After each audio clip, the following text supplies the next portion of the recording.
नमो अर्यन्ताणं नमो सिद्धाणं नमो आर्याणं नमो वज्रायणं नमो लोये सवसाहुणम् एसो पंच नमोकारो सर्व पावपणास्नो मंगलानं च सव्यसिं परमं हवै मंगलम। अहो आचार्य भगवान, अहो उपाध्याय भगवान, आप श्री जी ज्ञान के महासागर हैं। आप हमें अप्रत्यक्ष अनुज्ञा पूर्वक आशीर्वाद प्रदान करें, जिससे हम इस अपूर्व ज्ञान को ग्रहण धारण एवं वितरण करने में समर्थ बने। आप श्री जी की महती कृपा होगी। सभी से स्वागत है जिनेंद्र।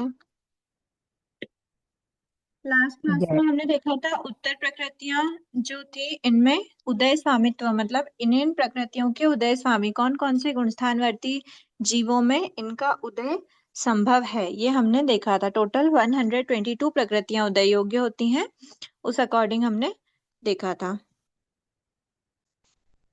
ठीक है, अभी गुणस्थान वाइज हमें देखना है कि इस गुणस्थान में कितनी प्रकृतियों का उदय संभव है, मतलब कितनी प्रकृतियों का उदय हो सकता है समुच्चय जीवों की अपेक्षा, मतलब समुच्चय रूप से सभी जीवों की अपेक्षा बोला गया है कि इस पर्टिकुलर गुणस्थान में कौन कौन सी प्रकृतियां उदय में आ सकती हैं। यहाँ पे एक ही जीव में उदय में आएंगी ऐसी बात नहीं कर रहे हैं, यहाँ पे बात कर रहे हैं कि जो कोई भी जीव हो जब इस गुणस्थान में है तो उसमें कौन कौन सी प्रकृतियों का उदय हो सकता है, तो वो उसको बोलते हैं योगी प्रकृतियों की। जो कॉलम हमने बनाई है उसमें हम ये लेते हैं कि ऐसी प्रकृतियां जो इस विवक्षित गुणस्थान में नहीं है लेकिन उसके बाद में उदय में आ सकती हैं, उनको हम बोलते हैं अनुदय योग्य प्रकृतियां।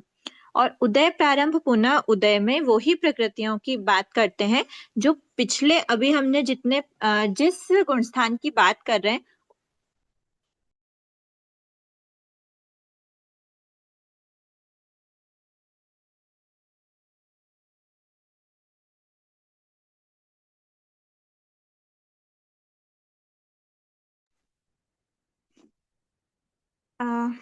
ये उदय प्रारंभ वाली जो प्रकृतियां हैं, उन उदय प्रारंभ वाली प्रकृतियों में ऐसी प्रकृतियों को लेते हैं जिनका जिस भी गुणस्थान की हम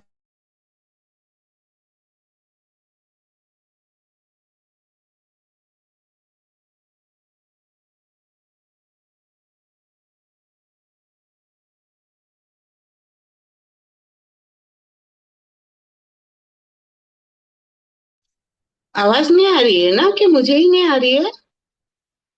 नहीं, सबको ही नहीं आ रही है। Okay okay.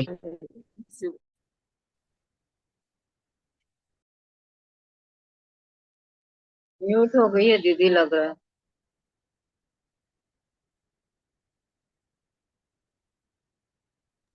कुछ इंटरनेट का प्रॉब्लम आ गया होगा उनको। अभी पेज नंबर कौन सा पढ़ा रहे? 35। 35। 25 लेंगे ना हाँ आज तो। वही बोल रहे, 25 होगा। हाँ नहीं, ये नहीं, तो नहीं, अध्याय 35 नहीं, हाँ, चल पेज रहा है, पेज 35 है। नंबर अध्याय 35। 25 है। पेज नंबर 35 चल रहा है, उदय योग्य प्रकृतियों के बारे में बात हो रही है। फर्स्ट गुणस्थान की बात हो रही है। फर्स्ट गुणस्थान में उदय योग्य प्रकृतियां कितनी होंगी? अनुदय योग्य प्रकृतियां। उदय प्रारंभ मतलब इस गुणस्थान के पहले जिन भी गुणस्थानों की बात करी उन गुणस्थानों में ये प्रकृतियों का उदय नहीं था, लेकिन जिस गुणस्थान में उदय प्रारंभ की बात हमें करना है उस गुणस्थान के पहले के गुणस्थानों में उसका उदय नहीं है, लेकिन इस गुणस्थान से ही उसका उदय स्टार्ट हो रहा है, या फिर पहले के गुणस्थानों में कभी उदय रोक के अनुदय में डाल करके फिर से उदय स्टार्ट हुआ है, उसको उदय प्रारंभ या फिर पुनः उदय वाली प्रकृतियों में लिया जाता है। उदय विच्छेद, उदय विच्छेद क्या होगा?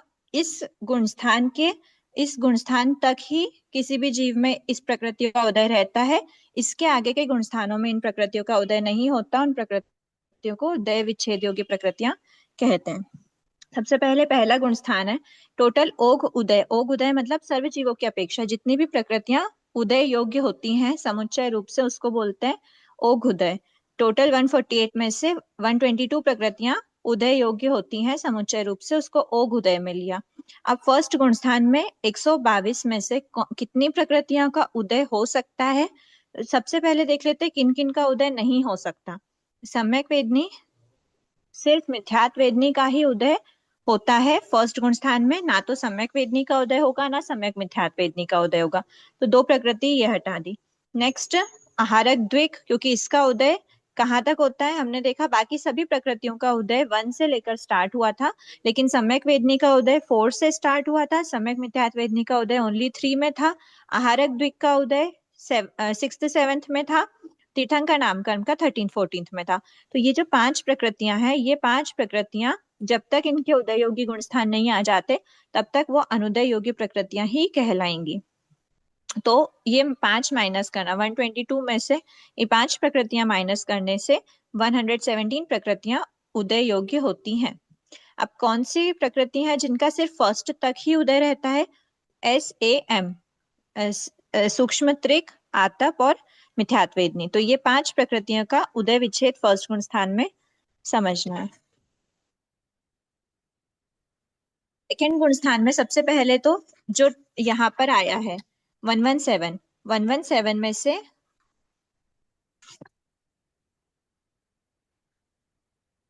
फर्स्ट गुण स्थान में 117 प्रकृति थी, 122 में से 5 अनुदय वाली प्रकृति को माइनस किया था। ये अनुदय वाली होती है माइनस में, पुनर्बंध वाली होती है प्लस में, और उदय विच्छेद नेक्स्ट में माइनस करने वाली प्रकृति होती है, मतलब अगले गुण स्थानों में जब कैलकुलेशन करना है।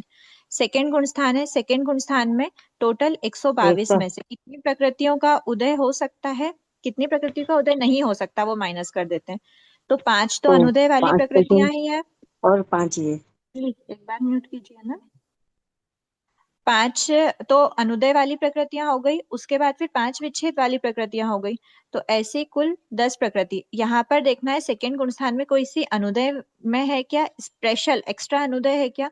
नहीं, जो 5 था वही की वही है। फिर से कुछ कुछ नया उदय स्टार्ट हुआ है क्या? तो यहाँ पर कोई नया उदय स्टार्ट नहीं होता। और विच्छेद कितने का है, विच्छेद की बाद में बात करना है। तो ये दूसरे इसके पहले वाली विच्छेद करके हाँ, मैं ना दीदी, नरक अनुपूर्वी सेकेंड का सेकेंड अनुदय है दूसरे में। हाँ ठीक है, सेकेंड गुण स्थान है तो इसमें +1 -1 हो जाएगा। हाँ, नरकानुपूर्वी का उदय सेकेंड गुण स्थान में नहीं रहता, 1 और 4 में ही रहता है। तो ये एक और यहाँ पे माइनस करने से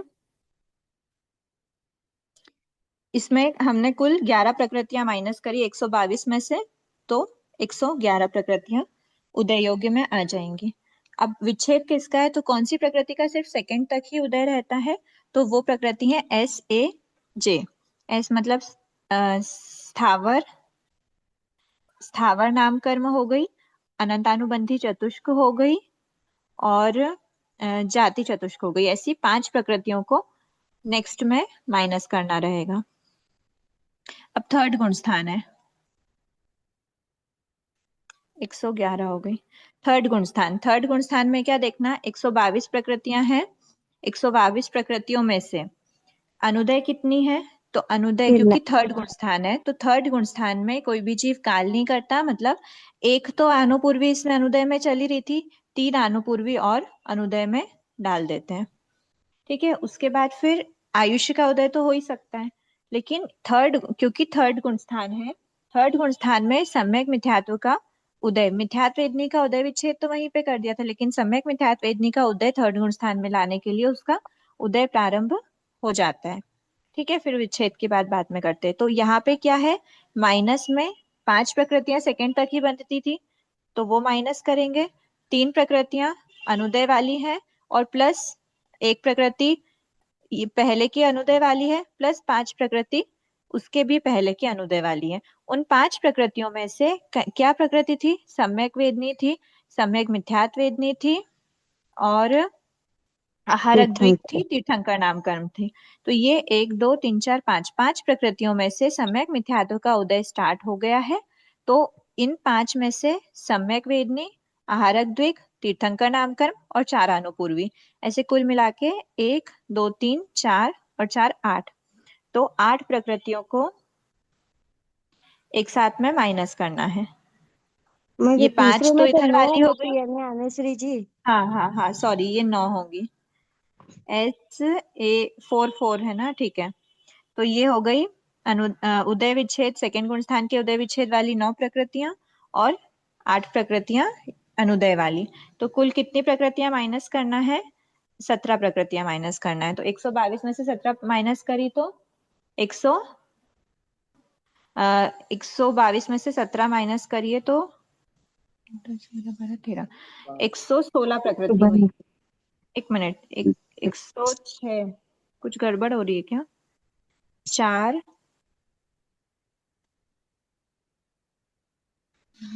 अच्छा ये भी तो माइनस करना पड़ेगा ना, ऊपर के 5 भी। ये 9 ये वाली हो गई और 5 ऊपर वाली हो गई, क्योंकि हम 122 की अपेक्षा बात कर रहे हैं।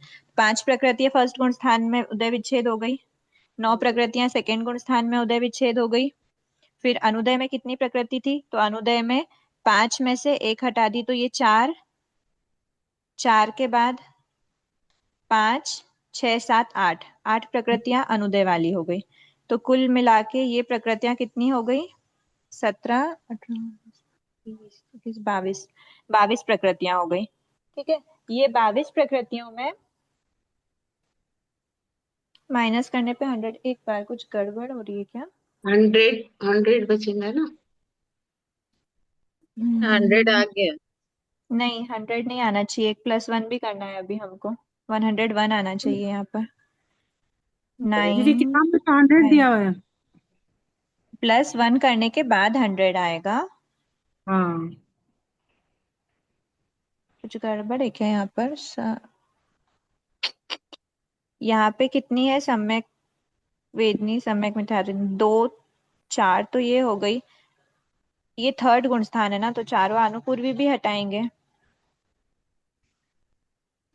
तो 4 और 4, अनुदय में तो 8 प्रकृति हैं और विच्छेद वाली 5 और 9, मतलब 14 प्रकृति हैं। 8 और 14 अनुपूर्वी 3 हटेगी ना, एक तो दूसरे में हट गई है। टोटल अनुदय की काउंटिंग हो 8 और रही है। 14 22 ही होते हैं। 8 और 14 तो 22 है, लेकिन यहाँ पे 100 नहीं आना चाहिए ना। अच्छा ठीक है, ये +1 तो यहाँ पर सिर्फ बोला है क्योंकि यहाँ पर हमने माइनस, ठीक है समझ आया। देखना एक बार क्या है ये। हमने कैलकुलेशन कैसा किया? अनुदय वाली प्रकृतियां कौन कौन सी थी? एक तो 5 हटाए थे, 1 हटाया, उसके बाद 3 हटाया। ठीक है, ये अनुदय वाली हो गई। फिर माइनस किसका करना है? उदय विच्छेद वाली 5 माइनस करना है और सेकेंड गुण स्थान की 9 माइनस करना है। ये प्रकृतियां तो हमारी माइनस वाली थी, लेकिन इन सभी में से एक प्रकृति ऐड भी हुई है। इसी में कैलकुलेशन हमको करना है। यहाँ पे 4 ना लेते हुए पहले अनुदय वाली प्रकृतियों में से ये प्रकृति हटाएंगे, तभी हमारा यहाँ पे +1 होगा। या तो आप इसको -4 करो या फिर -5 और +1 दोनों को लिखना पड़ेगा। तो इस अपेक्षा से ऐसे ही चलने देते ताकि हमारी ये प्रकृति भी नहीं छूटेगी। अनुदय वाली सारी प्रकृतियां लिख ली, उदय विच्छेद वाली प्रकृतियां लिख ली, सबको माइनस करना है और एक प्रकृति उदय प्रारंभ हुआ है इसीलिए उसको प्लस करना है। तो ये 22 प्रकृतियां हो गई थी, नहीं ये हो गई थी 23 प्रकृतियां। नहीं, कितनी होंगी? ये 21 होंगी। 5, 5, 10, 10, 23, 23 प्रकृतियां हैं। तो 23 प्रकृतियां माइनस करना है। ठीक है, 122 में से 23 प्रकृति माइनस करेंगे तो आएगा 99, और 99 में +1 प्रकृति करने से 100 आंसर आ जाएगा। अभी क्लियर हुआ? क्या करा है? जितनी भी अनुदय वाली प्रकृति थी और उदय विच्छेद वाली थी उनको तो सबको माइनस करना है, लेकिन उदय प्रारंभ वाली प्रकृति को ऐड करना है। तो 23 माइनस करके +1 करा तो 100 का 100 हो गई उदय योगी प्रकृतियां।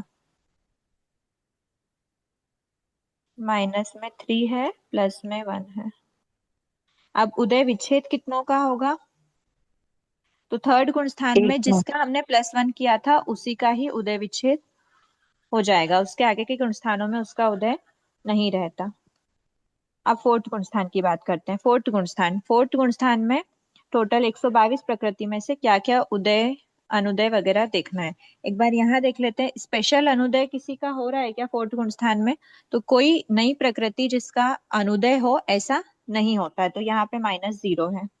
और उदय प्रारंभ किसका होगा? तो फोर्थ गुण स्थान है, यहाँ पे शैव श्रमिक सम्यक दृष्टि जीव हो सकते हैं, इनमें सम्यक वेदनी का उदय हो सकता है। सम्यक वेदनी का उदय हो गया। उसके बाद फिर यहाँ पर हमने चारों अनुपूर्वी हटा दी थी, लेकिन फोर्थ गुण स्थान फोर्थ गुणस्थान विग्रह गति वाला भी हो सकता है, इसीलिए प्लस 4 अनुपूर्वी करना रहेगा। उसके बाद क्या हटाया था, क्या आहारक द्विक का हो जाएगा? नहीं होता।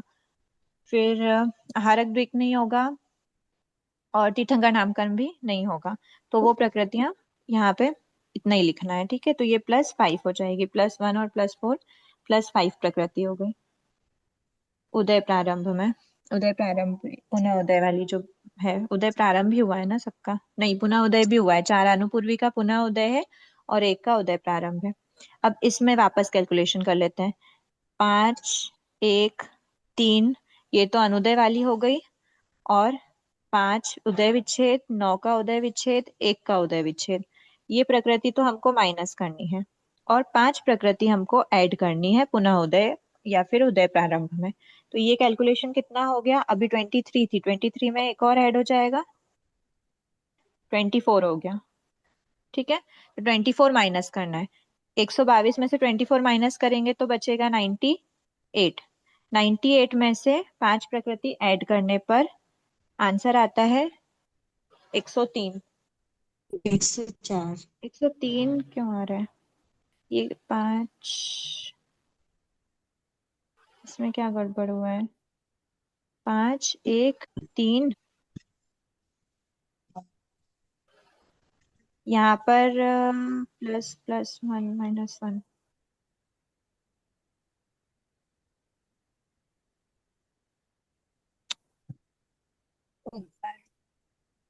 प्रकृतियों में से अनुदय वाली उदय विच्छेद, अनुदय वाली है और ये उदय विच्छेद वाली है, तो प्रकृति रिपीट हो गई है। बुक के हिसाब से बता दीजिए।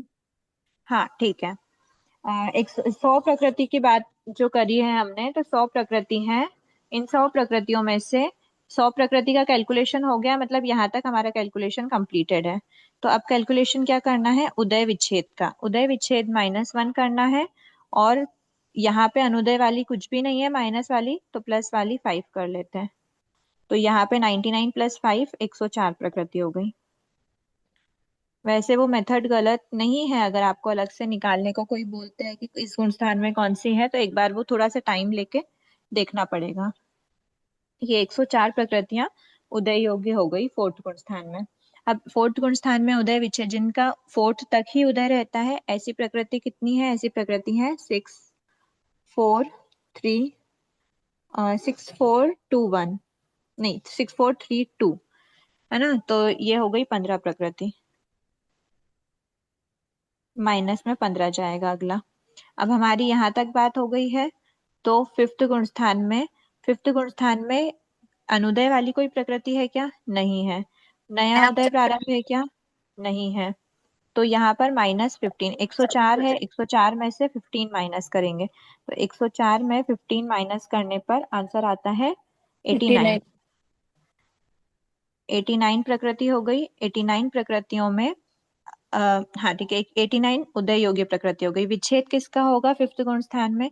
तो फिफ्थ गुण स्थान में विच्छेद होता है, प्रत्यक्ष अनावरण चौक, रेंज गति, अप्रत्यक्ष वायु, अनावरण। यहाँ पर देखना है पहले तो और प्रत्यक्ष अनावरण चौक का, नीच गोत्र, नीच गोत्र और तिर्यंच आयु तिर्यंच गति। MANG। 4 प्रकृति, एक तिर्यंच आयु, एक तिर्यंच गति और एक नीच गोत्र। तो 4, 5, 6, 7, 7 प्रकृतियों का यहाँ पर अगले उसमें माइनस करना है, उदय विच्छेद हुआ है। सिक्स्थ गुण स्थान है। सिक्स्थ गुण स्थान में कोई भी नई प्रकृतियां का अनुदय नहीं हुआ है, जो अनुदय चल रहा था वो ही अनुदय रहेगा। यहाँ पे से अनुदय हमने इसका हटा दिया, सिर्फ ये 5 में से देखा है ना, जो भी नहीं प्लीज म्यूट होगा ना कीजिए। आरस दिक्का। यहाँ पर अनुदय में सारी प्रकृतियां, अब छठे गुण स्थान में क्या होंगी? तो छठे गुण स्थान में जो भी हमारी अनुदय वाली प्रकृतियां थी, उसमें से हमने सम्यक वेदनी का उदय पहले ही काउंट कर लिया है। सम्यक वेदनी का उदय स्टार्ट हो चुका है, चारों अनुपूर्वी का स्टार्ट हो चुका है। क्या बचा है यहाँ पर? तो यहाँ बचा है आहारक द्विक और तीर्थंकर नामकर्म। अब आहारक द्विक तीर्थंकर नामकर्म में से यहाँ पर आहारक द्विक का पुनः उदय स्टार्ट हुआ है, मतलब सिर्फ तीर्थंकर नामकर्म का ही अनुदय है। यहाँ पर आहारक द्विक का उदय स्टार्ट हुआ है, मतलब उदय प्रारंभ में आ जाएगी। तो 89 प्रकृतियों में से 7 प्रकृतियां माइनस करना है और 2 प्रकृतियां प्लस करना है। तो आंसर आ जाएगा T4। 84। 84 प्रकृतियां उदय योग्य हो जाएंगी। 84 प्रकृतियां उदय योग्य है और 6th गुण स्थान तक ही बंधने वाली प्रमत्त अवस्था वाली प्रकृतियां है S3, स्त्यानर्धी, त्रिक। तो माइनस में करना है 3 प्रकृतियां। 7th गुण स्थान है, 7th गुण स्थान में 84 प्रकृतियों में से 3 तो उदय विच्छेद वाली माइनस कर देना है, और यहाँ पर स्पेशल अनुदय किसी का भी नहीं है, और जो यहाँ पे उदय प्रारंभ हुआ था वो ऑलरेडी हमने इसमें काउंट कर ही लिया है। तो यहाँ पर उदय प्रारंभ 7वें गुण स्थान में भी कुछ का नहीं होता नया। उदय विच्छेद कितने का होता है? 7वां गुण स्थान है, मतलब श्रेणी वाले जो जो भी काम की नहीं है उनको देखना है। तो यहाँ पर हमने 522 वाली होंगी शायद, 52211 है ना। तो ये कितनी प्रकृति हो गई? 11 प्रकृति। तो कुल 11। 11 प्रकृतियां माइनस करना है। 11 प्रकृतियां माइनस करें तो 11 प्रकृतियां नहीं, 11 की तो बात बाद में करना है। यहाँ पे बस -3 होने से यहाँ पर 81 प्रकृतियां उदय योग्य हो जाएंगी। अब 8th गुण स्थान, 8th गुण स्थान में -3, सबसे पहले तो 81 में से उदय विच्छेद वाली हटा देते हैं। तो 81 में से 3 हट गई, उदय विच्छेद वाली 3 नहीं, सॉरी 11, उदय विच्छेद वाली 11 हट गई। उसके बाद 8th गुण स्थान है, 8th गुण स्थान में अनुदय वाली प्रकृतियां कुछ विशेष नहीं होती। मतलब अब जो अनुदय वाली प्रकृति अभी हमारे पास सिर्फ और सिर्फ तीर्थंकर नामकरण में है, और उसका उदय प्रारंभ होगा डायरेक्ट जाके 13th गुण 13। स्थान में। तो 13th गुण स्थान तक ये दोनों कॉलम -0 +0 वाली ही रहेंगी। फिर यहाँ पर कुछ भी नहीं है तो फिर कैलकुलेशन में इतना ही आएगा 70। 8th गुण स्थान में उदय योगी प्रकृतियां होंगी 70। अब 70 के कैलकुलेशन के बाद अब 8th गुण स्थान में उदय विच्छेद वाली प्रकृतियां होती हैं हास्य षटक, तो -6 कर देंगे। 9th गुण स्थान में 70 में से 6 माइनस किया तो कितनी बची? 64 प्रकृति। 64 प्रकृति उदय योग्य हो गई। अब 9th गुण स्थान में अलग अलग डिविजन्स हैं। अलग अलग डिवीजन में सबसे पहले तो जो फर्स्ट पार्ट है पुरुष वेद के बंध विच्छेद काल तक का जो पार्ट होता है, एक संख्य बहुसंख्य व्यतीत तो एक संख्य तंबाक शेष रहे संख्य स्थिति घात आगे तक, तो यहाँ के काल तक पुरुष वेद, स्त्री वेद, नपुंसक वेद जो भी वेद होता है 3 प्रकृतियां का उदय विच्छेद होगा। फिर उसके बाद सेकंड है पुरुष वेद के बंध विच्छेद के पश्चात संख्य स्थिति घात आगे तक, ये फर्स्ट वाला है। अब सेकंड वाले में क्या देखना है? पुरुष वेद के बंध विच्छेद से संख्या स्थिति घात आगे तक में 3 प्रकृतियां उदय योग्य नहीं बची, तो कितनी बची? 61। 61 बची। अब 61 कहाँ तक की है? इसको ऐसे लिख लेते हैं। 9th का बहुसंख्य भाग व्यतीत एक संकेतन भाग शेष वाली प्रकृति है। उसके बाद फिर 9th का पुरुष वेद के बंध विच्छेद के संख्या स्थिति घात आगे तक का, तो 61 है। 61 प्रकृतियों में यहाँ पर माइनस प्लस हो जाएगा, यहाँ पर एक पुरुष वेद के बंध विच्छेद के संख्या स्थिति घात पश्चात, मतलब वहां तक संजुलन क्रोध का रहता है, उसके बाद नहीं होता। क्रोध का उदय विच्छेद हुआ तो यहाँ पे सिर्फ 60 प्रकृति बची उदय योग्य। क्रोध के संजुलन क्रोध के बंध विच्छेद के संख्या स्थिति घात आगे तक 60 का रहता है, और फिर मान का उदय विच्छेद हो जाता है। फिर मान के उदय विच्छेद के मान के बंध विच्छेद के संख्या स्थिति घात आगे तक 60 - 1 59 प्रकृतियां, 59 प्रकृतियां उदय योग्य रहती हैं। 59 प्रकृतियां उदय योग्य के मतलब संजुलन मान के बंध विच्छेद के संख्या स्थिति घात आगे तक ही माया का उदय रहता है, उसके बाद माया का उदय विच्छेद हो जाता है। उसके बाद जब माया का उदय विच्छेद हो गया तो 9th गुण स्थान के लास्ट समय तक 9th गुण स्थान तो 58 प्रकृति का उदय रहेगा। 58 प्रकृति में कौन सा क्रोध है, कौन सा कषाय है? ओनली संजुलन लोभ, संजुलन लोभ का ही उदय है। 58 प्रकृतियों में कषाय कौन सा है? तो संजुलन लोभ है। यहाँ पर क्या था? संजुलन लोभ भी था, और ऐसे लिख देते हैं संजुलन माया भी थी और लोभ भी था। इसमें क्या है? संज्वलन मान है, माया है, लोभ है। इसमें क्या है 61 में संज्वलन, क्रोध, मान, माया और लोभ सभी है। और 64 में क्या है, 64 में 4 कषाय भी हैं और 3 वेद भी हैं। ये ध्यान में रखना मोहनी कर्म की प्रकृति।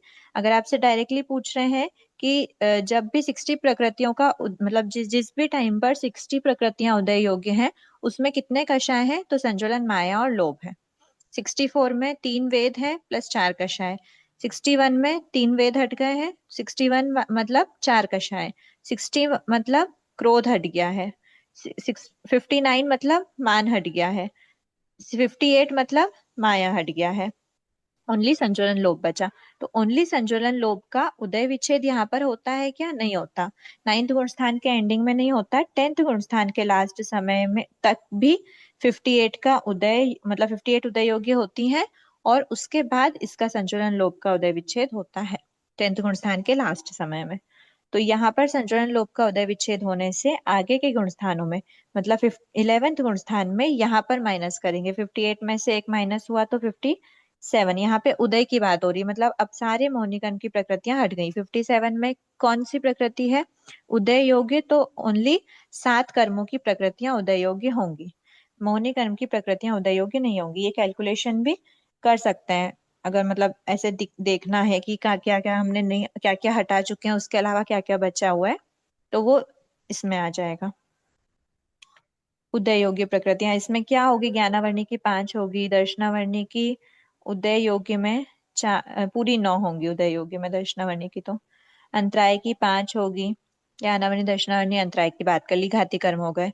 और घाती कर्मों में आयुष्य, मनुष्य आयु होगी केवल, गोत्र होगा, उच्च गोत्र होगा, फिर आयुष्य, नाम कर्म और गोत्र। एक और क्या बचा, वेदनी, वेदनी दोनों हो सकती हैं, 7 वेदनी, असात वेदनी। और नाम कर्म की जो जो प्रकृतियां हमने ऊपर हटा दी हैं उनके अलावा शेष प्रकृतियां होंगी। मतलब ये 57 प्रकृतियां का 11th गुण स्थान तक उदय रहता है। अब इसके आगे क्या होगा, तो 11th गुण स्थान हाथ तक का ही सेट होती तो उपम बढ़ श्रेणी। जाता है दक्षिणावर्णी का।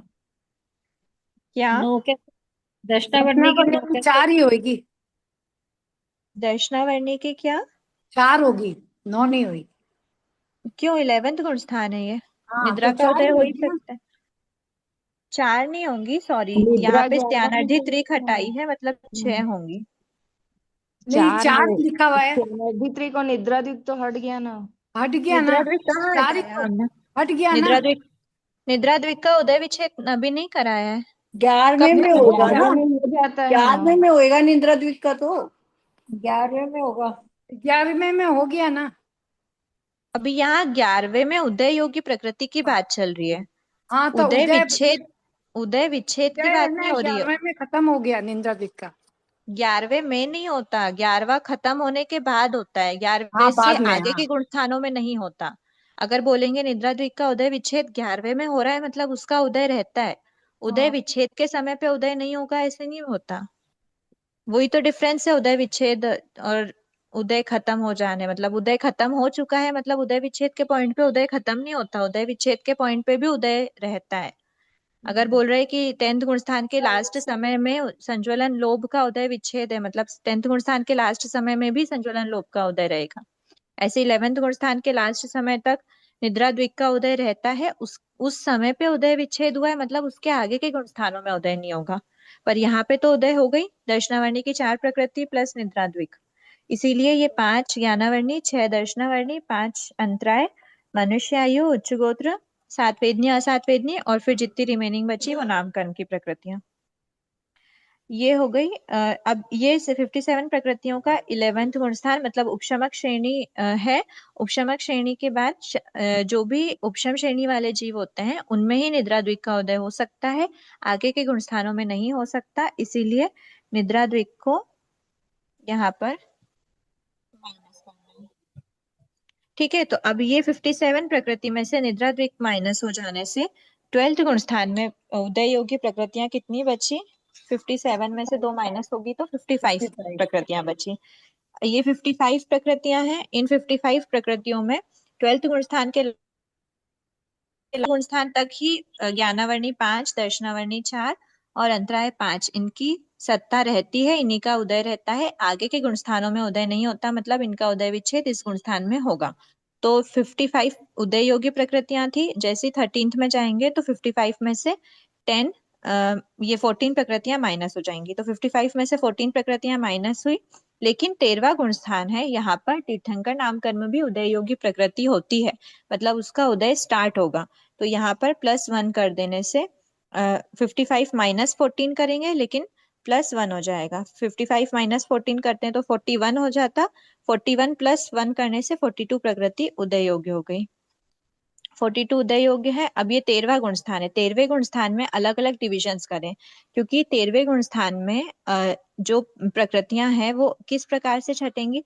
सबसे पहले वचन योग का निरोध होगा, उसके बाद मतलब सबसे पहले मन योग का निरोध होता है, उसमें कोई प्रकृति विशेष उसका उदय रुका नहीं है। वचन योग का निरोध होगा तो 2 प्रकृतियों का उदय हट जाएगा, मतलब उसके बाद उनका उदय नहीं होगा। सुस्वर दुस्वर का उदय यहीं तक रहता है, इसलिए वचन योग्य का निरोध ना करे तब तक इनका उदय रहेगा, और उसके पश्चात उदय नहीं होने से उदय विच्छेद हो जाएगा। फिर उसके बाद आता है आनापान निरोध। आनापान निरोध में क्योंकि श्वासोश्वास पर नामकर्म की एक प्रकृति है जो आनापान से रिलेटेड है, आनापान निरोध होने के बाद उच्छ्वास नामकर्म का उदय नहीं होता, इसीलिए यहीं तक 42 में से 2 माइनस करने पर 40 प्रकृतियां यहीं तक उदय में रहती हैं, और उसके बाद फिर एक प्रकृति का विच्छेद हो जाता है, उदय विच्छेद हो जाता है। अब दीदी आनापान, दीदी मन योग का फिर क्यों नहीं दिया है इसमें? क्योंकि मन योग से रिलेटेड कोई प्रकृति नहीं है। अगर मन योग का निरोध भी हो जाए तो भी जितनी प्रकृतियां, जितनी 42 प्रकृतियों का उदय सॉरी हाँ 42 प्रकृति, 42 का ही चल रहा था, हाँ 42 प्रकृतियों का 13वें गुण स्थान के फर्स्ट समय से लेकर मन योग के निरोध तक भी 42 थी, और वचन योग के मतलब मन योग का निरोध होने के बाद वचन योग का निरोध नहीं हुआ तब तक भी 42 ही है। कोई विशेष प्रकृति माइनस नहीं हुई है उदय में। और वचन योग के निरोध के कारण से मतलब उससे रिलेटेड 2 प्रकृतियां होती हैं, सुस्वर दुस्वर, तो उनका उदय विच्छेद कर देने से आगे उनका उदय नहीं, अगर वचन योग ही नहीं बचा है तो फिर सुस्वर दुस्वर का उदय भी नहीं होगा। उसके बाद आनापान है, आनापान का निरोध हो गया तो फिर उच्छ्वास नाम कर्म का उदय नहीं बचेगा। तो उसके ये बाद उदय विच्छेद जो होगा सूसर दूसर का, ये एंड तक होगा कि शुरू में हो जाएगा? एंड तक मतलब 13वें गुण स्थान के किस अंतिम समय, समय तक ही होगा ना? अंतिम समय नहीं बोला इनका कि किस समय बताया है, वचन योग के निरोध ना करे, वचन योग के कब निरोध के करता है पॉइंट वचन तक योग का उनका निरोध? उदय विच्छेद होगा। तो कब करते हैं वचन योग का निरोध? लास्ट अंतर मुहूर्त में प्रोसेस रहती है, लास्ट अंतर मुहूर्त में ही ये प्रोसेस होती है। सबसे लास्ट समय तक काय योग रहता है, उसके थोड़े पहले तक आनापान का निरोध करते हैं, उसके थोड़े पहले वचन योग का निरोध होता है, उसके थोड़े पहले मन योग का निरोध होता है, लेकिन होता सभी अंतर मुहूर्त में ही है। तो उस समय तक इनका उदय रह सकता है, उसके बाद उनका उदय नहीं होगा। फिर काय योग के निरोध ना करे मतलब 13वें गुण स्थान के लास्ट समय तक, तो ये एक और माइनस कर देंगे तो 40 में से एक माइनस हो गई, 39 प्रकृति बची। 39 प्रकृति है। अब 39 प्रकृति 14वें गुण स्थान में सीधा सीधा पता है 13 प्रकृति उदय योग्य होती हैं। 14वें गुण स्थान में 13 प्रकृति उदय योग्य है, 39 प्रकृति में 13 प्रकृति ही उदय योग्य छोड़ना है, मतलब शेष 26 प्रकृतियां का 26 प्रकृतियों का उदय यहीं तक ही होता है, मतलब उसका उदय विच्छेद बता देंगे।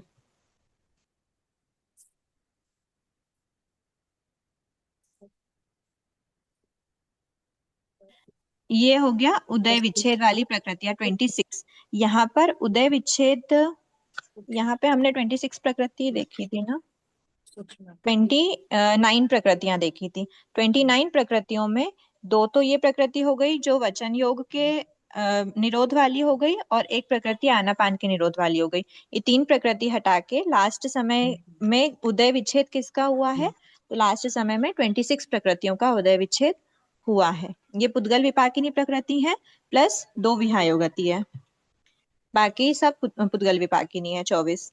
तो ये प्रकृतियां उदय विच्छेद हो जाने से यहाँ पर 39 प्रकृतियों में से 26 माइनस करने पे 13वें गुण स्थान के उदय योग्य प्रकृतियां 13 है।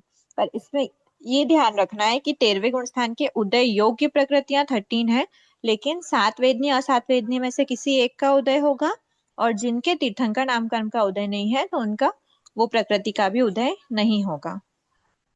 पर उदय योग्य प्रकृति की बात अभी कर रहे हैं तो 13th है। और 14वें गुण स्थान में उदय विच्छेद बता रहे हैं, मतलब इसके आगे उनका उदय नहीं होगा। वो प्रकृति पूरी की पूरी 13 है, 13 प्रकृतियां हैं। ठीक है। यह कथन सर्व जीवों की अपेक्षा से किया गया है। एक जीव की अपेक्षा विचार किया जाए तो 14वें गुण स्थान में 7 वेदनीय असात वेदनीय में से किसी एक का ही उदय होता है। ठीक है, ये हो मैम गया है। मैम एक क्वेश्चन मेरे को है ना, इसमें आप पूरे प्रवृत्ति प्रकृतियां समझाई ना, उसमें क्वेश्चन बनाइए कि अगर कैसा क्वेश्चन आएगा कि है ना अपनी उसमें जा रही है, इससे पहले जाएगी। मतलब जैसे अभी आपने बताया ना कि निंद्रा द्विक उसमें नहीं जा रही, 11वें से के आखिरी में जाएगी। ऐसा एक क्वेश्चन बना के बताइए कि कैसा क्वेश्चन आएगा तो हमें आंसर कैसा देना है। हम्म, अभी फिर कंफ्यूज हो जाते हैं हमें मैम, मेरे साथ हो हाँ हाँ चुका है। हाँ हाँ हाँ हाँ, ठीक है।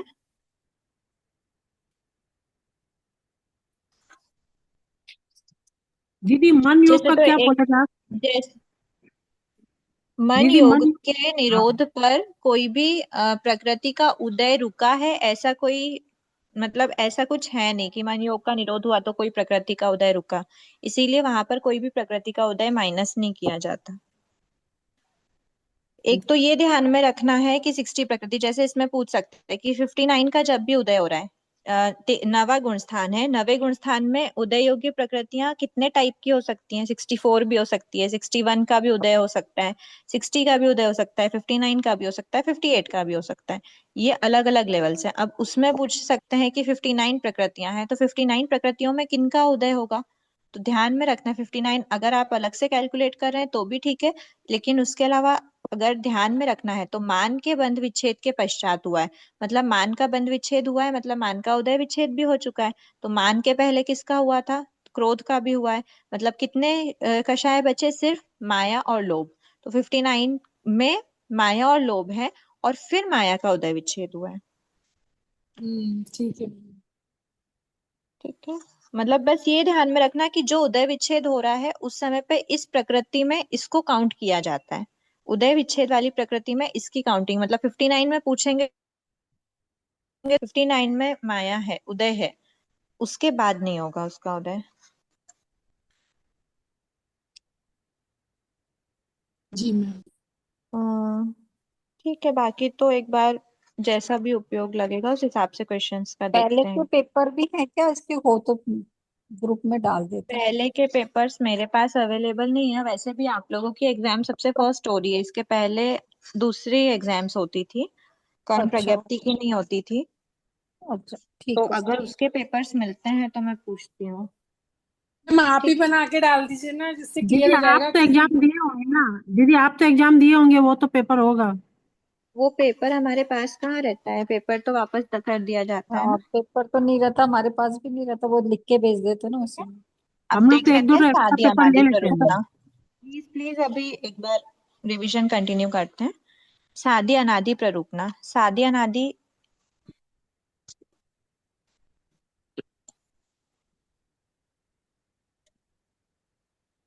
सादी अनादि प्ररूपना, सादी अनादि ध्रुव और अध्रुव, चार टाइप की हमको देखना है।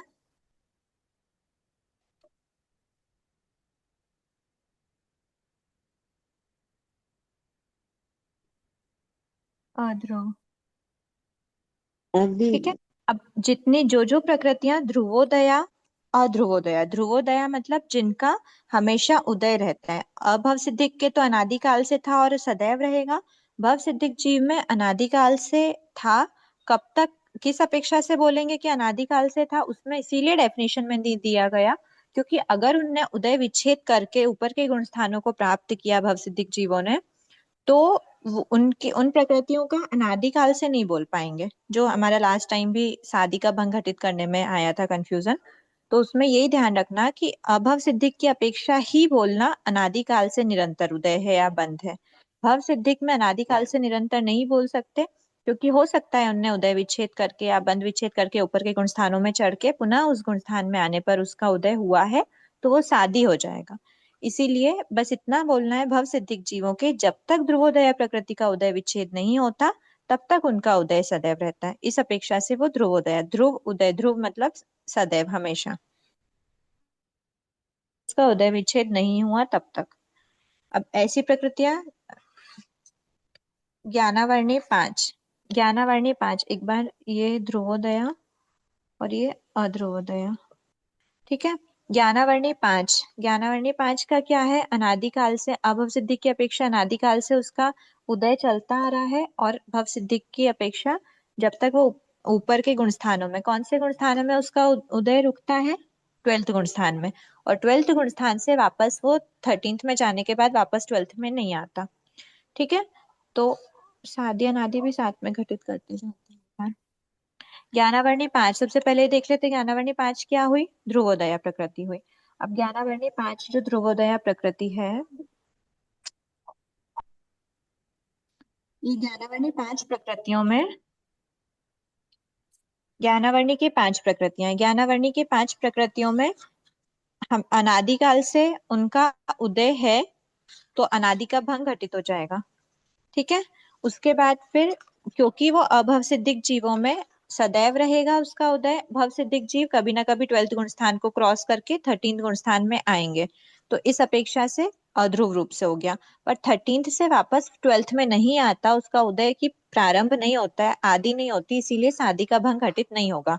ज्ञानावर्णी 5, दर्शनावर्णी 4 और अंतराय 5, ये प्रकृति ध्रुवोदया प्रकृति है। इनमें सादी भंग घटित नहीं होगा, अनादिकाल से है, अभव सिद्धिक जीवों के, और सदैव रहेगी, मतलब ध्रुव रूप से रहेगी, तो अनादि और ध्रुव का भंग घटित हो जाएगा, और भव सिद्धिक जीव कभी ना कभी उसके उदय को रोकेंगे, मतलब अध्रुव रूप से उनका उदय हो रहा है। अब दर्शनावर्णी की शेष प्रकृति कितनी बची, दर्शनावर्णी की 5 प्रकृतियां बची, तो 5 प्रकृतियों में दर्शनावर्णी की जो 5 प्रकृति हैं वो निद्रा पंचक, वो अध्रुवोदय, अध्रुवोदय क्यों है, क्योंकि भव सिद्धिक अभव सिद्धिक दोनों का हमेशा उदय नहीं होता, निद्रा का हर समय उदय रहे ऐसा नहीं होता, पांचों ही प्रकार की निद्रा हमेशा उदय में नहीं होती, कभी उदय में होती है कभी नहीं होती, तो अध्रुवोदय प्रकृति है।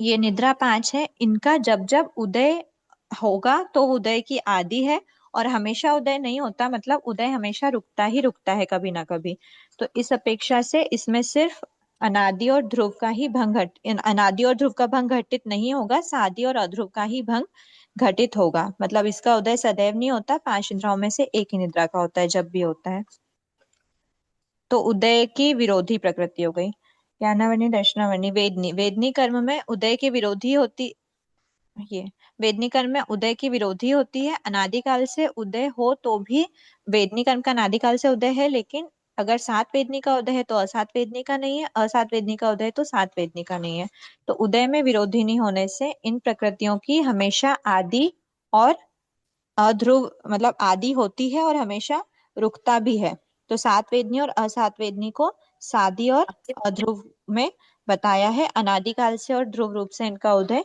नहीं होता। वेद, ज्ञानावर्णी, दर्शनावर्णी, वेदनी, मोहनी, मोहनी कर्म में मिथ्यात्व वेदनी अनादिकाल से है, और अभव सिद्धिक जीवों में हमेशा ही इसका उदय रहेगा, इसीलिए इसको ध्रुवोदया प्रकृति बोली है। और जो भी भव सिद्धिक जीव होते हैं, जब तक वो फर्स्ट गुण स्थान को क्रॉस नहीं कर जाते, उसका उदय विच्छेद नहीं करते, तब तक फर्स्ट गुण स्थान में हर समय मिथ्यात्व वेदनी का उदय रहता ही रहता है।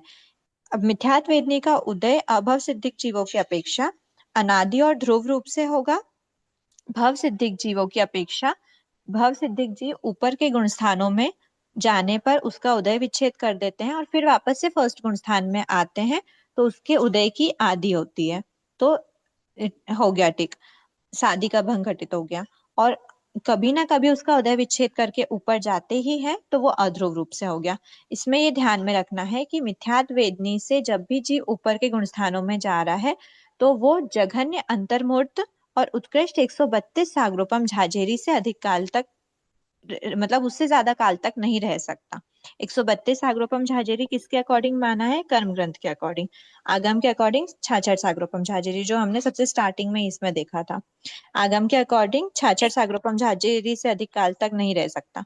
तो मिथ्यात्व वेदनी में कोई जीव है, वो अनादिकाल से मिथ्यात्व वेदनी का उदय हो सकता है, और फिर मान लो भव सिद्धिक जीव ऊपर के गुण स्थानों में गया, तो कम से कम ऊपर के गुण स्थानों में अंतर्मूर्त रहने के बाद वापस मिथ्यात्व में आएगा, तो सादि का भंग घटित होगा। और मैक्सिमम कितना रह सकता है ऊपर के गुण स्थानों में, तो अगर उसके मतलब मोक्ष अवस्था प्राप्त नहीं हुई, अगर संसार काल चल रहा है, तो मैक्सिमम 132 सागरोपम झाझेरी के बाद उसको मिथ्यात्व वेदनी के मतलब फर्स्ट गुण स्थान में आना ही पड़ेगा, मिथ्यात्व वेदनी का उदय स्टार्ट होगा ही होगा। इस अपेक्षा से सादि भंग है और अध्रुव रूप से, क्योंकि उदय विच्छेद करके ऊपर चढ़ गया।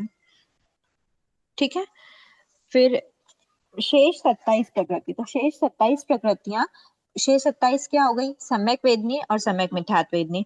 सम्यक वेदनी सम्यक मिथ्यात्व वेदनी का उदय वैसे भी हमेशा नहीं होता, जब उनका उदय स्टार्ट होता है तब उसमें सादि भंग घटित हो जाएगा, क्षयोक्षम सम्यक दृष्टि जीव बनता है अगर, तो सम्यक वेदनी का उदय स्टार्ट होता है।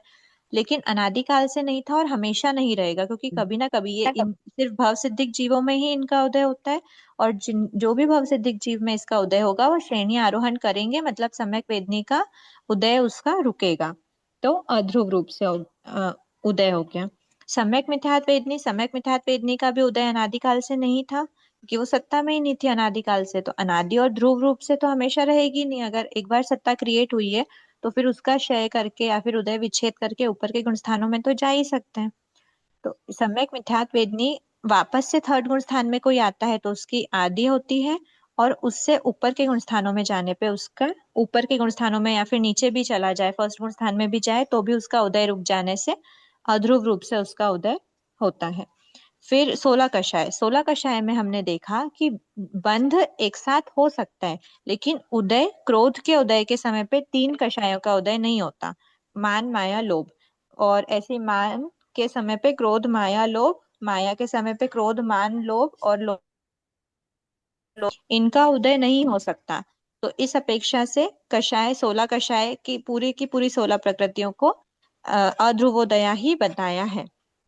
अब उसमें भी जिस समय पे जिस क्रोध का उदय हुआ है तो उसके उदय की आदि हुई है, और अंतर्मोट पश्चात दूसरे क्रोध में स्विच करना, मतलब दूसरे कषाय में स्विच करना ही पड़ता है। इसलिए अध्रुव रूप से ही किसी भी कषाय की उदय रहता है। चारों में एक समय में एक ही कषाय का उदय हो सकता है, अंतर्मोट से अधिक किसी भी एक कषाय का उदय नहीं रह सकता, स्विच करना ही पड़ता है। इसीलिए सादी और अध्रुव का भंग घटित हो गया। तो मोहिनी कर्म की 27 प्रकृतियां अध्रुवोदया है। अब आयुष्य ये भी पता है कि आयुष्य चारों आपस में विरोधिनी होती है, उदय विरोधिनी। अगर एक का उदय है तो शेष 3 आयु का उदय नहीं होगा, एक समय पे एक ही का उदय हो सकता है। तो 4 आयुष्य का अध्रुवोदया है, और चारों ही आयुष्य को हमने, हर आयुष्य की बिगनिंग होती है और उसके आयुष्य पूर्ण होने पे सत्ता और उदय दोनों खत्म होने पर उसका एंड होता है। तो 4 आयुष्य को अध्रुव रूप से ही उदय होता है, सादि और अध्रुव का भंग घटित हो जाएगा, एक भाव में एक ही आयु का उदय होता है। फिर आयुष्य, नाम कर्म, गोत्र कर्म में देख लेते। गोत्र कर्म उच्च या नीच उदय में विरोधी नहीं होती है। अगर उच्च गोत्र का उदय है तो नीच गोत्र का उदय नहीं होगा, नीच गोत्र का उदय है तो उच्च गोत्र का उदय नहीं होगा। इस अपेक्षा से गोत्र कर्म की दोनों प्रकृतियां अध्रुवोदया है। अब जिस समय पे उच्च गोत्र का उदय हुआ है, स्टार्ट हुआ है, तो उसकी आदि हो जाएगी, और अगर उसके नीच गोत्र का उदय हो जाता है तो फिर उसके उच्च गोत्र के उदय की स्टॉप हुआ है, मतलब अध्रुव रूप से था। ऐसे ही नीच गोत्र के लिए भी समझना, इसीलिए सादी और अध्रुव का भंग घटित होगा। ये निकालना एकदम सिंपल है। जहां भी परस्पर उदय वाली बातें आ रही है तो फिर सादी और अध्रुव रूप से ही वो उदय में है, अनादि और ध्रुव रूप से नहीं है। सारी अध्रुवोदय प्रकृति के लिए यही है। फिर नाम कर्म। अब नाम कर्म में सबसे पहले गति होता है, तो गति, 4 गति में से किसी एक ही गति का उदय हो सकता है। पूरे भाव में एक ही गति का उदय रहेगा। चारों गति को हमने किस में लिया? सादी। जिस समय उस गति का उदय स्टार्ट हुआ है उसके बाद उस भाव से दूसरे भाव में जाने पर अगर भाव चेंज हुआ है, मतलब अगर तिर्यंश का भाव है और तिर्यंश के ही भाव में गए, केंद्री से विकलेंद्री में गए, विकलेंद्री से वापस पृथ्वी काय वगैरह बने, पंचेंद्रिय तिर्यंच बने, तो गति चेंज नहीं हुई है। लेकिन अगर मनुष्य नरक या देवता के रूप में गए तो गति चेंज हो जाएगी, मतलब उसका उदय रुक गया। तो सादी और अध्रुव रूप से इसमें उदय भंग घटित होता है, साधु और सादी और अध्रुव।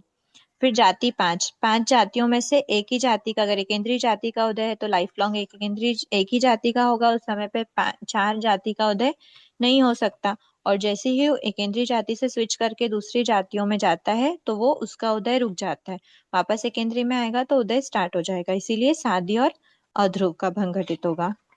फिर शरीर तीन, तीन शरीर है, एक शरीर का उदय, एक समय पे एक ही शरीर का उदय हो सकता है तीन शरीरों में से, औदारिक, वैक्री और आहारक में से। लेकिन तेजस कार्बन का उदय हमेशा ही अनादिकाल से है और हमेशा, जब तक अभव सिद्धि के तो हमेशा ही रहेगा, और भव सिद्धिक जीव जब तक मोक्ष अवस्था को प्राप्त नहीं करेगा, क्योंकि तेजस शरीर कार्बन शरीर का उदय 14th गुण स्थान के लास्ट समय तक नहीं, इसमें 13th गुण स्थान के लास्ट समय तक बताया है, काय योग के निरोध तक की पुद्गल विपाकिनी प्रकृति है। तो जब तक 14th गुण स्थान को प्राप्त नहीं करेगा तब तक उसका उदय निरंतर रहेगा। तो तेजस शरीर कार्बन शरीर ये दो शरीर तो ध्रुवोदय प्रकृति है, लेकिन औदारिक शरीर के उदय रहते वैक्री का उदय नहीं होगा, आहारक का उदय नहीं होगा, आहारक वैक्री के उदय रहते औदारिक शरीर नाम कर्म का उदय नहीं होगा। तो तीनों शरीर आपस में विरोधी नहीं है। शरीर अंगोपांग की भी सेम केस है। अच्छा, इसकी शादी अनादि देखना है ना। शरीर जब भी जिस भी, क्योंकि अध्रुवोदय प्रकृति है, जिस भी शरीर के बारे में बात करेंगे, कहाँ पर दिया हुआ है,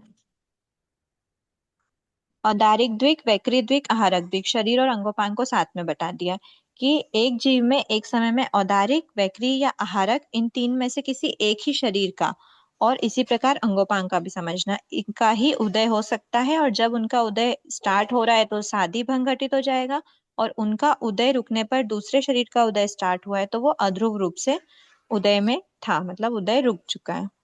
शरीर अंगोपांग। अब सहनन संस्थान, सहनन संस्थान में भी ऐसे ही ध्यान में है कि सहनन संस्थान जो प्रकृति होती है वो एक समय पर एक का ही उदय रहता है, सहनन हो या संस्थान हो, दूसरे शेष पांचों का उदय नहीं रहता। तो सहनन संस्थान में जब एक का उदय रुका है तो तभी दूसरे का उदय स्टार्ट हुआ है, मतलब स्टार्ट हुआ है तो शादी भंग घटित हो जाएगा, और रुक जाता है फिर दूसरे का होता है तो ध्रुव रूप से उसका उदय था। सहनन संस्थान। आनुपूर्वी, आनुपूर्वी का उदय हमेशा नहीं होता, सिर्फ विग्रह गति में ही होता है, तो इसमें भी सादी और अध्रुव होगा, और चारों ही आनुपूर्वी अध्रुवोदय प्रकृति। फिर अच्छा, वर्ण रह गया ना, वर्ण, वर्ण आदि चार, तो वर्ण आदि चार जो है वो ध्रुवोदय प्रकृति है, क्योंकि वर्ण, गंध, रस, स्पर्श की जो प्रकृति होती है वो अनादिकाल से उदय में है, और अभव सिद्धिक के हमेशा ही उदय में रहेगी। भव सिद्धिक जीव जब तक 14th गुण स्थान में नहीं जाता तब तक उसके उदय में रहेगी, उसके आगे 14th गुण स्थान में नहीं जाता तब तक, हाँ 13th के लास्ट समय तक उदय में रहेगी, उस फिर नहीं रहेगी, तो उस वहां से वापस रिटर्न भी नहीं है, तो शादी भंग घटित नहीं लेकिन होगा पूरा इसमें। अनुश्री जी, इनको पूरा संसार काल से लेना है ना। हाँ, वैसे भी प्रकृति की बात चल रही है ना, जीव की अपेक्षा तो सिर्फ कैलकुलेट किया जा रहा है,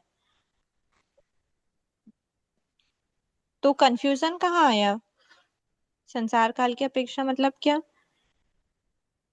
वर्ण आदि चार के तो हमेशा से हो ही रही है उदय में। नहीं शरीर, तो नहीं शरीर संयम संस्थान में मैंने एक बहु में तो एक ही शरीर रहेगा, जब वापस मैंने काल कर जाएंगे तब दूसरा शरीर मैंने हो सकता है।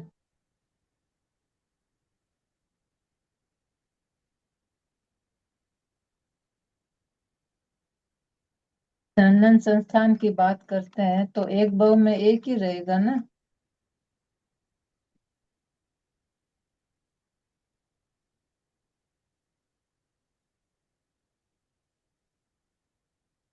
आवाज नहीं आ रही है आपकी।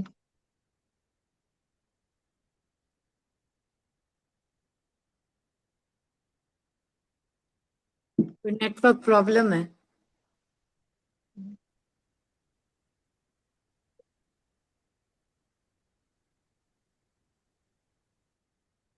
उदय विच्छेद 13th गुण स्थान में कर देने से उदय विच्छेद 13th गुण स्थान में हो जाता है, उसके बाद 14th गुण स्थान में जाते हैं, तो 14th गुण स्थान से वापस 13th में आएंगे, तब उसके उदय की आदि होगी। पर ऐसा नहीं हो सकता, इसीलिए वर्ण गंध रस स्पर्श में सादि का भंग घटित नहीं होगा।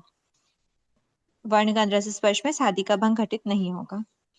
ठीक है, फिर त्रस दशक स्थावर दशक में देखना है। इसका उदय हमेशा पराघात रहता है ना दशक, दीदी?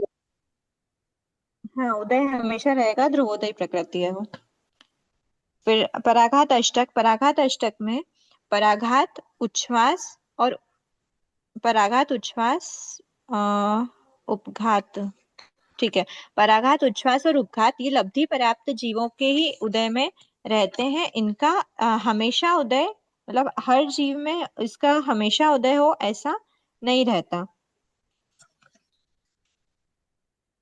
पराघात उच्छ्वास, अच्छा उपघात के लिए नहीं बोला है, पराघात और उच्छ्वास। पराघात उच्छ्वास लब्धि पर्याप्त जीवों को ही होता है, और आतप और उद्योत के लिए भी वैसे ही समझा जाएगा, और हर जीव में नहीं होता। आतप सिर्फ एकेंद्रीय में उदय होगा, उद्योत का सिर्फ एकेंद्रीय में, या फिर अगर पंचेंद्रीय में हो रहा है तो तिर्यंच पंचेंद्रीय में भव स्वभाव से, या फिर अगर मनुष्य में हो रहा है तो संयत में होगा, वैकृ शरीरी हारक शरीरी में, देवता में हो रहा है तो उत्तर वैक्री में होगा। तो इस प्रकार से इनका सेलेक्टेड में ही उदय रहता है, इसीलिए बाकी उदय नहीं होने से यह अध्रुवोदय प्रकृति है। और जब इनका उदय स्टार्ट हुआ है तो सादि का भंग घटित हो जाएगा, और जब इनका उदय रुक के किसी दूसरे, या तो लब्धि अपर्याप्त बन गए या फिर जो भी है, तो इनका उदय रुक जाने से अध्रुव रूप से इनका उदय था, तो सादि और अध्रुव का भंग घटित होगा। पराघात उच्छ्वास हो गया, आतप उद्योत हो गया, उसके बाद फिर आता है आतप उद्योत अगुरु लघु। अगुरु लघु नाम कर्म का उदय अनादिकाल से है और हमेशा रहेगा। अगुरु लघु कौन से गुण स्थान तक उदय रहता है? 14 13 अगुरु तक। लघु, अगुरु लघु वो नहीं है क्या, पुद्गल विपाकिनी नहीं है पुद्गल क्या? विपाकिनी है, पुद्गल विपाकिनी। पुद्गल विपाकिनी है ना, निर्माण नामकर्म भी पुद्गल विपाकिनी है, तो 13 गुण स्थान तक रहेगा। 13 13 गुण स्थान से वापस, मतलब 14 में जाने के बाद वापस 13 में आ सकते हैं क्या? नहीं आ सकते, तो इसमें सादि का भंग घटित नहीं होगा। अभव सिद्धिक जीवों में हमेशा अनादिकाल से है और हमेशा रहेगी, मतलब अनादि और ध्रुव का भंग घटित होगा, क्योंकि ध्रुवोदया प्रकृति है, निरंतर बंद रहेगा।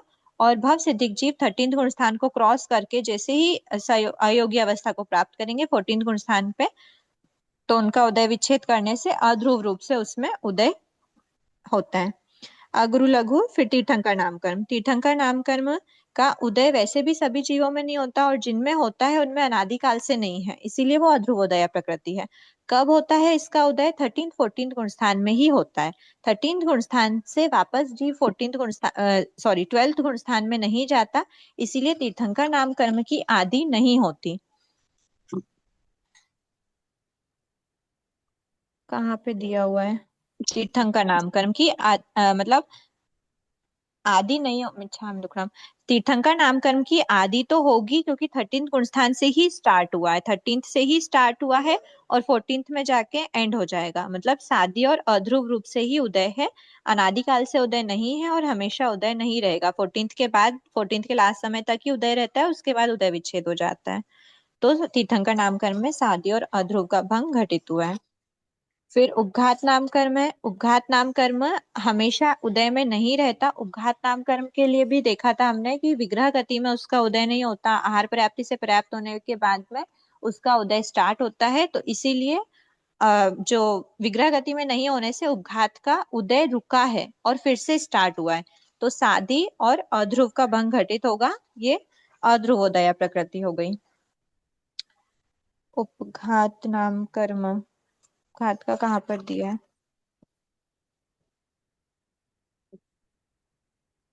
शंकर नाम ये कर्म की। उपघात नाम कर्म का उदय कब होगा? अनाहरक अवस्था में। विग्रह गति में नहीं होता, अनाहरक अवस्था में इस प्रकृति का उदय नहीं होता। विग्रह गति मतलब अनाहरक अवस्था समझना, अगर ऋजु गति से जा रहे हैं तो फिर वो आहारक ही रहेगा, और ऐसा ऋजु गति से जा रहा है, मतलब कंटिन्यूअसली आहारक है, आहारक ऋजु गति, ऋजु गति, हर भाव में ऋजु गति से गया है, ऐसा कब तक हो सकता है? तो एक ऐसा मैक्सिमम असंख्य उत्सर्पिणी अवसर्पिणी काल तक ही हो सकता है। उसके बाद उसको विग्रह गति में आना ही पड़ेगा, मतलब टर्न वाली गति लेनी ही पड़ेगी उत्पन्न होने के लिए। तो इसलिए टर्न वाली गति लेनी ही पड़ेगी, मतलब उपघात का उदय उसको रोकना पड़ेगा। उपघात का उदय रुका है मतलब वापस से उसका बिगनिंग हो सकती है, तो सादी है और अध्रुव रूप से है। ये इंपॉर्टेंट पढ़ लेना। अनाहारक अवस्था में इस प्रकृति का उदय नहीं होता, बाकी सब जगह होता है। और जब तक आहारक है तब तक आहारक अवस्था कब तक हो सकती है? उत्कृष्ट असंख्य उत्सर्पिणी अवसर्पिणी तक ही हो सकती है। उसके बाद उसको टर्न अनाहारक अवस्था प्राप्त करनी ही पड़ेगी, विग्रह गति में आना ही पड़ेगा। तो उपघात क्या हो गई? अध्रुवोदय प्रकृति हो गई। फिर त्रस दशक स्थावर दशक, यहाँ पे त्रस दशक स्थावर दशक सब में एक दूसरे के अपोजिशन है। त्रस का उदय होगा तो स्थावर का नहीं होगा, सूक्ष्म का उदय तो बादर का नहीं होगा, मतलब बादर का है तो सूक्ष्म का नहीं होगा, पर्याप्त का है तो प्रत्येक अपर्याप्त का नहीं होगा, प्रत्येक का है तो साधारण का नहीं होगा। फिर स्थिर अस्थिर शुभ अशुभ, इनका एक जीव में एक साथ उदय हो सकता है। स्थिर का भी उदय है और अस्थिर का भी उदय, शुभ का भी उदय, अशुभ का भी। किसी भी एक जीव में कुछ पुद्गल शुभ रूप में परिणत हो रहे हैं, कुछ अशुभ रूप में परिणत हो रहे हैं। कुछ पुद्गल स्थिर वाले हैं, स्थिर अवस्था युक्त है, कुछ पुद्गल अस्थिर वाले हो गए। तो एक साथ इनका परिणमन हो सकता है, मतलब स्थिर अस्थिर शुभ अशुभ का एक साथ में उदय हो सकता है। तो इसीलिए ये ध्रुवोदय प्रकृति, इनका कंटिन्यूअसली अनादिकाल से उदय है, और जब तक उदय विच्छेद नहीं होगा तब तक भवसिद्धिक जीव के इनका कंटिन्यूअसली रहेगा। इनका उदय विच्छेद कब होता है?